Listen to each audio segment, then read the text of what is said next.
ಭಕ್ತ ಪ್ರಹ್ಲಾದ. ಬರೇ ಪ್ರಹ್ಲಾದ ಅಲ್ಲಿಲ್ಲ, ಅವನಿಗೆ ಶ್ರೇಷ್ಠವಾದ ಭಕ್ತ ಪ್ರಹ್ಲಾದನಾದ. ಯಾಕೆ ಅಂದರೆ ಪರಮಾತ್ಮನ ಭಕ್ತರು ಅಂತ ಒಂದು ಲೀಸ್ಟ್ ಮಾಡ್ಯಾನ ದೇವರು. ಪರಮಾತ್ಮ ತನ್ನ ಭಕ್ತರ ಒಂದು ಲೀಸ್ಟ್ ಮಾಡಿಟ್ಟಾನೆ, ಇವರೆಲ್ಲ ನನ್ನ ಭಕ್ತರು. ಆ ಲೀಸ್ಟ್ ಒಳಗೆ ಟಾಪ್ ಮೊದಲನೇ ಲೀಸ್ಟ್ ಒಳಗೆ, ಭಕ್ತರ ಲೀಸ್ಟ್ನೊಳಗೆ ಮೊದಲನೇ ಹೆಸರೇ ಪ್ರಹ್ಲಾದರಾಜರು. ಟಾಪಲ್ಲಿದ್ದಾರೆ, ಟಾಪಲ್ಲಿದ್ದಾನೆ. ಯಾಕೆ ಅಂದರೆ ಅತ್ಯಂತ ವಿಶ್ವಾಸದಿಂದ ದೇವರನ್ನು ನಂಬಿ ಸ್ತೋತ್ರ ಮಾಡಿದವನು ಅವನು. ಎಲ್ಲಕ್ಕಿಂತ ಹೆಚ್ಚಾಗಿ ಅಷ್ಟು ಘೋರ ರೂಪವನ್ನು ಪ್ರತ್ಯಕ್ಷ ಕರೆಸೋದಿದೆಯಲ್ಲ, ಅದು ಬಹಳ ದೊಡ್ಡದು. ಅದು ಎಷ್ಟು ಭಕ್ತಿ ಇರಬಹುದು. ಪ್ರಹ್ಲಾದ ಕಂಬದಿಂದ ನರಸಿಂಹನ ಆವಿರ್ಭಾವನ ಮಾಡಿದಂತಹ ಕೀರ್ತಿ ಇದೆ ಅವರಿಗೆ. ಅದು ಪುಟ್ಟ ಬಾಲಕನಿಗೆ ಆಟೋ ವಯಸ್ಸು. ಈಗ ನಮ್ಮ ಹುಡುಗರು ಏಪಲ್ ಬಿ ಫಾರ್ ಬ್ಯಾಟ್ ಅಂತ ಕ್ರಿಕೆಟ್ ಹಾಕೋ ಕೂತಿರ್ತಾವ. ಇಂಥ ವಯಸ್ಸಿನಲ್ಲಿ ಪ್ರಹ್ಲಾದರಾಜರು ಎಲ್ಲವನ್ನೂ ತ್ಯಾಗ ಮಾಡಿ ಕೇವಲ ಭಗವಂತನಲ್ಲಿ ಅತ್ಯಂತ ವಿಶ್ವಾಸ ಮಾಡಿದ್ರಲ್ರಿ. ಮತ್ತು ಅದಕ್ಕಿಂತ ದೊಡ್ಡ ಭಾಗ್ಯ ಬೇಕು. ಅದಕ್ಕೆ ದೇವರ ಬಂದ. ಅದಕ್ಕೆ ದೇವರ ನೋಡ್ರಿ, ಅವರಪ್ಪ ಹಿರಣ್ಯಕಶಿಪು ನನ್ನ ಮಾತು ಪ್ರಹ್ಲಾದ ಕೇಳಲ್ಲ ಅಂಥೇಳಿ ಇವನ್ನ ಸಾಯಿಸಬೇಕು ಅಂತ ಭಾಳಷ್ಟು ಪ್ರಯತ್ನ ಪಟ್ಟ. ಸುಮಾರು ಸಲ ಭಾಳ ಪ್ರಯತ್ನ ಪಟ್ಟ.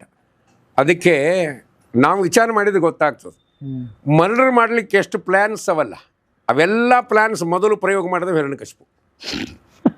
ಒಬ್ಬರನ್ನ ಸಂಹಾರ ಮಾಡಬೇಕಾದ್ರೆ ಎಷ್ಟು ವಿಧಗಳಿದೆ ಅನ್ನುವುದನ್ನು ಚೆನ್ನಾಗಿ ಬಲ್ಲವನು ಯಾರು? ಹಿರಣ್ಯಕಶಿಪು. ಹೌದು, ಯಾಕಂದರೆ ಅದೆಲ್ಲ ಪ್ರಹ್ಲಾದರಾಜ ಮೇಲೆ ಪ್ರಯೋಗ ಮಾಡಿದ. ಹಾಗಾದರೆ ಪ್ರಹ್ಲಾದರಾಜರು ಅವರು ಮಾಡಿದ ಎಲ್ಲ ಸಾಯಿಸಬೇಕು ಅಂತೇನು ಉಪಾಯಗಳನ್ನು ಮಾಡಿದರು. ಆ ಎಲ್ಲ ಉಪಾಯದಿಂದ ಉಳಿದು ಬಂದಿದ್ದು ಯಾರಿಂದ ಅಂದರೆ ಪರಮಾತ್ಮನ ಸ್ಮರಣೆಯಿಂದ, ದೇವರ ಸ್ಮರಣೆಯಿಂದ. ಯಾವಾಗಲೂ ನಾರಾಯಣನ ಸ್ಮರಣೆ. ಒಂದೇ ಸಮಯ ದೇವರನ್ನೇ ನಂಬಿದ್ದು. ದೇವರೆಲ್ಲ ಕಡೆ ಇದ್ದಾರೆ. ವಿಷ ಹಾಕಿಕೊಳ್ಳೋದಕ್ಕೆ ಪ್ರಯತ್ನ ಪಟ್ಟರು, ಬೆಂಕಿಯಲ್ಲಿ ಹಾಕಿಕೊಳ್ಳೋದಕ್ಕೆ ಪ್ರಯತ್ನ ಪಟ್ಟರು, ಹಾವುಗಳಿಂದ ಕಚ್ಚಿಸಿ ಕೊಲ್ಲೋದಕ್ಕೆ ಪ್ರಯತ್ನ ಪಟ್ಟರು, ಪರ್ವತದಿಂದ ಧುಮುಕಿಸಿದ್ರು. ತನ್ನ ತಾಯಿನೇ ವಿಷವನ್ನು ಕುಡಿಸಿದ್ಲು. ಹೌದು, ಆಗಲೂ ಸಾವು ಅವರ ಹತ್ರಕ್ಕೆ. ಪ್ರಹ್ಲಾದರಾಜರಿಗೆ ಎಷ್ಟು ಭಗವಂತನಲ್ಲಿ ವಿಶ್ವಾಸ ಇತ್ತು ಅಂದರೆ, ನಾವು ಸಾಮಾನ್ಯವಾಗಿ ದೇವರೆಲ್ಲ ಕಡೆ ಇದ್ದಾನೆ ಅಂತ, ಅಣುರೇಣು ತ್ರಿಕಾಷ್ಟ ಪರಿಪೂರ್ಣ ಗೋವಿಂದ ಈಶಾವಾಶಂ ಇದಂ ಸರ್ವಂ ಅಂತ ಹೇಳತ್ತೆ. ಜಗತ್ತಿನಲ್ಲಿ ಎಲ್ಲ ಕಡೆ ದೇವರಿದ್ದಾನೆ. ಅವರ ಹಿರಣ್ಯಕಶಿಪು ಕೇಳಿದಂತೆ, ಎಲ್ಲಿದ್ದಾನೆ ನಿನ್ನ ದೇವರು ಅಂತ. ಅದಕ್ಕೆ ಪ್ರಹ್ಲಾದರಾಜ ಹೇಳ್ತಾರೆ, ನನ್ನ ದೇವರು ಎಲ್ಲಿದ್ದಾನೆ ಗೊತ್ತಾ? ಎಳ್ಳು ಮುನೆಯ ಮುಳ್ಳು ಕೊನೆಯ ಪೊಳ್ಳು ಬಿಡದೆ ಒಳಗೆ ಹೊರಗೆ ಎಲ್ಲ ಠಾವಿನಲ್ಲಿ ಲಕ್ಷ್ಮೀನಲ್ಲನಿದ್ದಾನೆ. ಪ್ರಾಣಿ ಚಿಂತ್ಯಾಕ ಮಾಡ್ತಿದ್ದಿ ಚಿನ್ಮಯನಿದ್ದಾನೆ, ಚಿಂತಾರತ್ನನೆಂಬೋ ಅನಂತನಿದ್ದಾನೆ. ದೇವರಿಲ್ಲಾರ್ದ ಸ್ಥಳವೇ ಇಲ್ರಿ. ಎಳ್ಳು ಮುನೆಯ ಮುಳ್ಳು ಕೊನೆಯ ಪೊಳ್ಳು ಬಿಡದೆ ಒಳಗೆ ಹೊರಗೆ. ದೇವರು ಎಲ್ಲಿದ್ದಾನೆ ಅಂದರೆ ಎಳ್ಳಿನ ಮೊನೆ ಮೇಲೆ, ಮೊನೆ ಅಂದರೆ ಎಡ್ಜು, ಎಳ್ಳು ಇರುತ್ತೆ, ಸಣ್ಣ ಎಳ್ಳು, ಆ ತುದಿ ಮೇಲೆ ಒಂದು ಸ್ಪೇಸ್ ಇರುತ್ತೆ, ಅದು ನಮ್ಮ ಕಣ್ಣಿಗೆ ಕಾಣಲ್ಲ. ಆ ಸ್ಪೇಸ್ ಮೇಲೆ ಭಗವಂತ ಇದ್ದಾನೆ, ಅಲ್ಲೂ ಇದ್ದಾನೆ. ಮುಳ್ಳಿನ ಕೊನೆ, ಈ ಚೂಪಾದ ಮುಳ್ಳು ಅಂತಿರ್ತಾವೆ, ಕೊನೆ ಬಾಚು, ಆ ಕೊನೆ ಚೂಪಾದ ಭಾಗದ ಮೇಲೆ ಒಂದು ಸ್ಪೇಸ್ ಇರುತ್ತೆ, ಅದು ಕಣ್ಣಿಗೆ ಕಾಣಲ್ಲ. ಆ ಸ್ಪೇಸ್ ಮೇಲೂ ಭಗವಂತ ಆನಂದವಾಗಿ ಕೂತಿದ್ದಾನೆ. ಅದಕ್ಕೆ ದೇವರ ವ್ಯಾಪ್ತತ್ವ ಹೇಳ್ತಾರೆ. ದೇವರೆಲ್ಲ ಕಡೆ ಇದ್ದಾನೆ, ಎಲ್ಲ ಕಡೆ ಇದ್ದಾನೆ. ಇದು ಪ್ರಹ್ಲಾದರಾಜರ ವಿಶ್ವಾಸ. ಅದು ಹೇಳ್ತಾನೆ ಅವರಪ್ಪನೇ, ಎಲ್ಲ ಕಡೆ ದೇವರಿದ್ದಾನೆ, ರಕ್ಷಣೆ ಮಾಡ್ತಾನೆ, ಅವನೇ ನಂಗೆ ರಕ್ಷಣೆ ಮಾಡು ಅಂತ ಪ್ರಹ್ಲಾದರಾಜ ಹೇಳಿದರು. ನೀವು ಹೇಳಿದ್ರಲ್ಲ, ಆ ಕೈಯಾದು ಪ್ರಹ್ಲಾದರಾಜರ ತಾಯಿ ವಿಷ ಕೊಡಿಸಿದ್ರು. ಅದೆಂಥ ವಿಷ ಅಂದರೆ ಕಾಳಕೂಟ ವಿಷ. ಅದ್ರ ವಾಸನೆ ಬಡಿದ್ರೆ ಸಾಯ್ಬೇಕು. ಹಸುಗೂಸು ನಡ್ಕೊಂಡಿತ್ತು. ಹೌದು, ಇನ್ನು ಕುಡಿದ್ರೆ ಸಾಯ್ಲಾರ್ದೆ ಇರ್ತಾರ. ಆದರೆ ತಾಯಿ ಕೊಟ್ಟ ವಿಷವನ್ನು ಪ್ರಹ್ಲಾದ ಇಲ್ಲ ಅನ್ನದೆ ಸಂತೋಷವಾಗಿ ಘಟ ಕುಡಿದ್ಬಿಟ್ನಂತೆ. ಹೆಂಗೆ ಕುಡ್ದ ಅಂದರೆ ಪಾನಕ ಕುಡ್ದಂಗೆ ಕುಡಿದ್ಬಿಟ್ಟ. ಈಗಿನವ್ರು ಪಾನಕ ಕುಡಿತಾರಲ್ಲ, ವೈಶಾಖ ಮಾಸ, ಏನು ಚೆನ್ನಾಗಿದ್ರಿ, ಘಟ ಕುಡ್ದಾಕ್ಬಿಟ್ಟ. ಇನ್ನೊಂದು ವಿಚಿತ್ರ ಏನಂತ ಗೊತ್ತಲ್ಲಿ, ಪ್ರಹ್ಲಾದರಾಜ ವಿಷ ಕುಡಿತಾ ಇದ್ದರೆ ಅವರ ಅಮ್ಮ ತಲೆ ಸುತ್ತ ಬಂದು ಕೆಳಗೆ ಬಿದ್ದರು. ಪ್ರಹ್ಲಾದ ವಿಷ ಅಂತ. ಕುಡಿದವರೊಬ್ಬರು, ಬಿದ್ದವರೊಬ್ಬರು.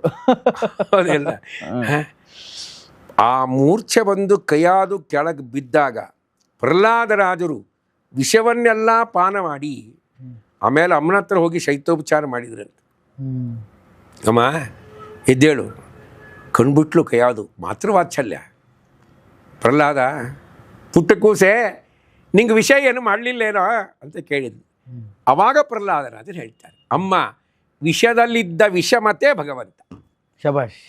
ಎಲ್ಲ ವಿಷ ಕುಡಿದವರು ಸಾಯಲ್ಲ ಅಂತಾರೆ ಪ್ರಹ್ಲಾದರಾಜರು. ವಿಷದಲ್ಲಿದ್ದ ವಿಷ ಮತ್ತೆ ಏನಿದೆಯಲ್ಲ ಅದು ಪರಮಾತ್ಮ. ಅಲ್ಲೂ ಭಗವಂತ ಇರ್ತಾನೆ, ಚಿಂತನೆ ಭಗವಂತ, ಅಲ್ಲೂ ಚಿಂತನೆ ಭಗವಂತ. ಅದು ನಿಜ. ಪ್ರಹ್ಲಾದರೇ ಹೇಳ್ತಾರೆ. ಇವತ್ತು ನಮಗೆ ಅನಿಸುತ್ತೆ ನೋಡ್ರಿ, ಜಗತ್ ಮೇಲೆ ನಮಗೂ ನಿಮಗೂ ಎಲ್ಲರಿಗಿರಬಹುದು ಜಗತ್ತೇ. ಹೆಂಗೆ ಹೇಳ್ತೀರಿ ಅಂದರೆ, ಪ್ರಹ್ಲಾದರಾಜರು ಹೇಳ್ತಾರೆ, ಯಾರು ವಿಷ ಕುಡಿತಾರೆ ಎಲ್ಲರೂ ಸಾಯಲ್ಲ. ವಿಷ ಕುಡಿದಾಗ ಯಾರು ಸಾಯಬೇಕು ಅಂತ ಭಗವಂತ ಇಚ್ಛೆ ಪಡ್ತಾನೋ ಅವರು ಒಳ್ಳೆಯಲ್ಲ, ಏನು ಮಾಡಿದರೂ ಒಳ್ಳೆಯಲ್ಲ. ಇದಕ್ಕೆ ಲೌಕಿಕದಲ್ಲಿ ದೃಷ್ಟಾಂತ ಈಗಾದರೂ ನೋಡ್ತೀವಿ. ನಾನು ಕಡೆ ಬೇರೆಯವರಿಗೆ ಕಾರ್ಯಕ್ರಮಕ್ಕೆ ಹೋಗಿದ್ದು, ಅಲ್ಲಿ ನಮ್ಗೆ ಭಾಳ ಬೇಕಾದವರೊಬ್ಬರು ಒಂದು ಮಾತು ಹೇಳಿದರು. ಆಚಾರ್ಯ, ಆ ಹುಡುಗಿನ ನೋಡ್ರಿ ಅಂದರು. ನಾನು ಹುಡುಗಿನ ಯಾಕೆ ನೋಡಲಿ ಅಂತ ನಾನು, ಇಲ್ಲ ನೋಡ್ರಿ ಆಮೇಲೆ ಕತೆ ಹೇಳ್ತೀನಿ. ಸರಿ ನೋಡ್ರಿ ಹೇಳ್ರಿ ಅಂತ. ಇಲ್ಲ, ಆ ಹುಡುಗಿ 6 ತಿಂಗಳಿಂದ ವಿಷ ಕುಡ್ದಿತ್ತು, ಬದುಕ್ಯದ. ವಿಷ ಕುಡಿಯೋಕ್ಕಿಂತ ಮೊದಲು ತಳ್ಳಗಿದ್ಲು, ಆಮೇಲೆ ದಪ್ಪ ಆಗಿಬಿಟ್ಟಾಳ್ರಿ ಅಂತ ಹೇಳಿ. ನಂದ ನೀವೊಂದು 1/2 ಲೀಟ್ರ್ ಕುಡೀರಿ ಅಂತ. ಅವರು ತಳ್ಳಗಿತ್ತು. ಅದೇ ನೀವೊಂದು. ಹಾಗಾದರೆ ಇದರ ಅರ್ಥ ಏನು ಅಂದರೆ, ವಿಷ ಕುಡಿದವರೆಲ್ಲರೂ ಸಾಯಲ್ಲ. ಅದಕ್ಕೆ ವಿಷದಲ್ಲಿದ್ದ ವಿಷಮತೆ ಪರಮಾತ್ಮ. ಅವನು ಇಚ್ಛೆ ಪಟ್ಟರೆ ಸಾಯ್ತಾರೆ, ಇಲ್ಲಂದರೆ ಇಲ್ಲ. ಅದು ಅಷ್ಟು ಚಿಂತನೆ ಪ್ರಹ್ಲಾದರಾಜ. ಅದಕ್ಕೆ ದೇವರು ಅವರಿಗಾಗಿ ಕಂಬದಿಂದ ಬಂದ. ಯಾ ಕಂಬದಲ್ಲಿದ್ದಾನೆ ತೋರಿಸ್, ಕಂಬದಲ್ಲಿದ್ದಾನೆ ಅಂತ ಕೇಳಿದಾಗ ಅವ ಏನು ಮಾಡಿದ, ಎಲ್ಲ ಕಡೆ ದೇವರಿದ್ದಾನೆ. ಅವನು ಕೇಳಿದ, ಈ ಕಂಬದಲ್ಲಿದ್ದಾನೆ, ಈ ಕಂಬದಲ್ಲಿದ್ದಾನೆ, ಎಲ್ಲ ಕಂಬದಲ್ಲಿದ್ದಾನೆ ಅಂತ ಪ್ರಹ್ಲಾದರಾಜ. ಅದಕ್ಕೆ ನಮ್ಮ ಗುರುಗಳು ಹೇಳೋರು, ಪ್ರಹ್ಲಾದರಾಜಿಗೆ ಎಲ್ಲ ಕಡೆ ಇದ್ದಾನೆ ಜ್ಞಾನ ಅಂತ ಹೇಳಿದರು. ಒಂದ್ಸರಿ ಹಿಂದಕ್ಕೆಲ್ಲ ನಾಟಕ, ಪೌರಾಣಿಕ ನಾಟಕಗಳು ಅಂತ ಆಗ್ತಿದ್ದವು ರೀ. ಅದಕ್ಕೆ ಆಗ್ತಿದ್ದು ಪೌರಾಣಿಕ ನಾಟಕಗಳು ಅಂತ. ಆ ಪ್ರಹ್ಲಾದನ ಪಾತ್ರೆ ಮಾಡಿದವರು, ಎರಡು ಪಾತ್ರ ಮಾಡಿದವು. ದಿನ ಪಾಪ ಸ್ಟೇಜ್ ಮೇಲೆ ಕರೆಕ್ಟಾಗಿ ಹಿಂಗೆಲ್ಲ ವಿಷಯಗಳು ಹೇಳ್ತಿದ್ರು. ಒಂದಿನ ಇಬ್ಬರಿಗೆ ಜಗಳ ಆಗ್ಬಿಟ್ಟಿತ್ತು. ಮಧ್ಯಾಹ್ನ ಪಾತ್ರ ಮಾಡೋರು ಇಬ್ಬರು ಜಗಳ ಆಗ್ಬಿಟ್ಟಿತ್ತು. ರಾತ್ರಿ ಬಾಮ್ಗಾರಿ ಮಾಡ್ತೀನಿ ಅಂಥೇಳಿ ಆ ಪ್ರಹ್ಲಾದನ ಪಾತ್ರ ಮಾಡಿದವನು ಕಾಯ್ಕೋದು ಕೂತಿದ್ದ. ಸೀನ್ ಬಂತು ಸ್ಟೇಜ್ ಮೇಲೆ, ಏನು 1000 ಜನ ನೋಡ್ಲಿಕ್ಕೆ ಬಂದ್ಬಿಟ್ಟು, ಈ ಕಂಬದಲ್ಲಿದ್ದಾನ ಅಂತ ಕೇಳಿದ್ರು. ಅದಕ್ಕೆ ಪ್ರಹ್ಲಾದರಾಜ ಪಾತ್ರ ಮಾಡ್ದವ ಹೇಳ್ತಾನೆ, ಮನೆ ಕಟ್ಸಿದವ್ರು ಯಾರು, ನೀ ಹೇಳ್ತಾನೆ, ಎಲ್ಲಿದ್ದಾನೆ ನಿಂಗೆ ಗೊತ್ತಿರ್ಬೇಕ ನಾನು. ಹಾಗಾದ್ರೆ ಏನರ್ಥ ಅಂದರೆ, ಪ್ರಹ್ಲಾದರಾಜರು ಸರ್ವತ್ರದಲ್ಲೂ ಭಗವಂತನ ಚಿಂತನೆ ಮಾಡಿದರು. ಮತ್ತು ದೇವರನ್ನ ಕಂಬದಿಂದ ಇದ್ದಾನೆ. ಹಾಗಾದ್ರೆ ಬರ್ತಾನೆ ಅಂತ ಎಷ್ಟು ವಿಶ್ವಾಸ ರೀ. ನಮಗೆ ಆ ಭಕ್ತಿ ಇರಬೇಕು, ನಮ್ಮಲ್ಲಿ ಅಚಲವಾದ ಭಕ್ತಿ ಇರಬೇಕು. ಗುರುಗಳು ಹೇಳಿದ ಮಾತಿನ ಮೇಲೂ ವಿಶ್ವಾಸ ಇರಬೇಕು. ನಾರದರು ಉಪದೇಶ ಮಾಡಿದ್ರಲ್ವ, ಎಲ್ಲ ಕಡೆ ದೇವರಿದ್ದಾನೆ, ಎಲ್ಲನೂ ರಕ್ಷಣೆ ಮಾಡುವನು ದೇವರು ಅಂತ. ಭಯನಾಶನ ಅಷ್ಟೇ, ಅವನಿಗೆ ಹೆಸರೇ ಹಂಗಿದೆ. ಇನ್ನೊಂದ್ರಿ, ನಾವೆಲ್ಲ ಪ್ರಯತ್ನ ಮಾಡ್ತೇವೆ ಅಂತ ತಿಳ್ಕೊಂಡಿರ್ತೀವಿ, ನಾವು ಉಳಿಬೇಕು. ಈಗ ಯಾರೋ ಒಬ್ಬರು ಸೀರಿಯಸ್ ಆಗಿರ್ತಾರೆ, ಆ ಪೇಷಂಟ್ ಕರ್ಕೊಂಡು ಆಸ್ಪತ್ರೆಗೆ ಹೋಗ್ತಾರೆ, ಎಲ್ಲ ಪ್ರಯತ್ನ ಮಾಡ್ತಾರೆ. ಅವನು ಬಂಧು ಬಳಗ ವೈದ್ಯರಿಗೆ ಹೇಳ್ತಾರೆ, ಅವರು ಡಾಕ್ಟ್ರಿಗೆಲ್ಲ ಹೇಳ್ತಾರೆ, ಸ್ವಾಮಿ ಏನೇ ಮಾಡಿ ಉಳಿಸ್ರಿ ಅಂತ. ಪಾಪ ಅವರು ತಮ್ಮ ಎಲ್ಲ ವಿದ್ಯೆಯನ್ನು ಪ್ರಯೋಗ ಮಾಡಿ ಎಲ್ಲ ಟ್ರೀಟ್ಮೆಂಟ್ ಕೊಟ್ಬಿಡ್ತಾರೆ. ಕೊನೆಗೆ ಒಂದು ಹಂತಕ್ಕೆ ಬಂದಾಗ ನಿರ್ಣಯ ತಗೋತಾರೆ. ಏನು ನಿರ್ಣಯ ತಗೋತಾರೆ ನೋಡ್ರಿ, ನಾವು ಮಾಡೋದೆಲ್ಲ ಮಾಡಿಬಿಟ್ಟಿವಿ, ಮೆಡಿಕಲ್ ಒಳಗೆ ಅವ್ರಿಗೆ ಏನು ಉಳಿದಿಲ್ಲ, ಎಲ್ಲ ಪ್ರಯೋಗ ಮಾಡೀವಿ, ಇನ್ನು ದೇವರೇನು ನನ್ನ ನಂಬರಿ ಕಾಪಾಡಬೇಕು ಅವನಿಗೆ ಅಂತ. ಎಂಥ ವ್ಯಕ್ತಿಗಳಾದರೂ ಕೊನೆಗೆ ನಾವು ವಿಶ್ವಾಸ ಮಾಡೋದಲ್ಲೇ ದೇವರಲ್ಲಿ. ಈ ರೀತಿಯಾಗಿ ಪ್ರಹ್ಲಾದರಾಜರಂದಾಗ ಅವಶ್ಯವಾಗಿ ಕರಿ. ಅಂದರೆ ಶಂಕುಕರ್ಣನ ಶಾಪದ ಅವತಾರವೇ ಪ್ರಹ್ಲಾದರಾಜ. ಹೌದು. ಈ ಪ್ರಹ್ಲಾದರಾಜರ ಆದಮೇಲೆ ಹೇಳ್ತೀನಿ ಮತ್ತೆ ಮತ್ತು ಅವತಾರಗಳಿದೆ ಇದೆ. ಆಗ ನರಸಿಂಹದೇವ ಕಂಬದಿಂದ ಯಾಕೆ ಬಂದ ಬಾ ಅಂದರೆ ಮತ್ತೊಂದು ಪ್ರಶ್ನೆ ಬರುತ್ತಲ್ವ. ಪ್ರಹ್ಲಾದರಾಜರು ದೇವರನ್ನ ಕರೆಯುವಾಗ ಎಷ್ಟು ದೊಡ್ಡ ಭಗವದ್ ಭಕ್ತನಾಗಲೇ ನಿಮ್ಗೊಂದು ಮಾತು ಹೇಳಿದೆ, ಭಕ್ತರ ಲೀಸ್ಟ್ನಲ್ಲಿ ಮೊದಲನೇ ಹೆಸರಿದೆ, ಫಸ್ಟ್ ಲೀಸ್ಟ್ನಲ್ಲಿ ಅಂತ. ಯಾಕೆ ಅಂದರೆ ನಾವು ಸಾಮಾನ್ಯವಾಗಿ ದೇವರಲ್ಲಿ ಪ್ರಾರ್ಥನೆ, ನಮಗೆ ರಕ್ಷಣೆ ಮಾಡಪ್ಪ, ಕಷ್ಟ ಪರಿಹಾರ ಮಾಡೋ ಸ್ವಾಮಿ, ನೀನು ಸ್ಮರಣೆ ಮಾಡ್ತೇವೆ ಅಂತ ಕೇಳ್ತೀವಿ. ಅದು ಪ್ರಹ್ಲಾದರಾಜರು ಹಂಗೆ ಕೇಳಲಿಲ್ಲರಿ.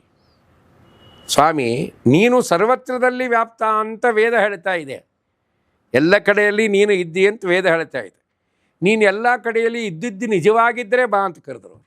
ಶಬಾಷ್, ನಿನ್ನ ಮಾತು ನೀನೇ ಸತ್ಯ ಮಾಡ್ಕೋಬೇಕು. ನನಗೆ ಪ್ರಾಣ ಹೋಗುತ್ತೆ ಅಂತ ನಾ ಹೆದರಲ್ಲ, ಹೋಗುತ್ತೆ ಪ್ರಾಣ, ರಕ್ಷಣೆ ಮಾಡೋರು ನೀನೇ ತಾನೇ. ಪ್ರಾಣ ಹೋಯ್ತು, ಮತ್ತೊಂದು ದೇಹ ಕೊಟ್ಟು ರಕ್ಷಣೆ ಮಾಡೋರು ಯಾರು? ನೀನು ತಾನೇ. ನನ್ನ ಪ್ರಾಣ ಉಳಿಸ್ಕೋಬೇಕು ಅಂತ ನಾನು ಹಿಂಗೆ ಕರೀತಾ ಇಲ್ಲ, ವೇದ ಹೇಳಿದೆ ಅಲ್ವಾ. ವೇದ ಸುಳ್ಳಬಾರ್ದು. ವೇದದೇ ನಿನ್ನ ಮಾತುಗಳೇ ವೇದಗಳ ಮಾತುಗಳೇ ನಿನ್ನ ಮಾತುಗಳು. ಆ ವೇದದ ಮಾತು ನಿಜವಾಗಿ ಸತ್ಯ ಆಗಬೇಕಾಗಿದ್ದರೆ ಹೊರಗೆ ಬಾ, ಇಲ್ಲ ಬರಬೇಡ.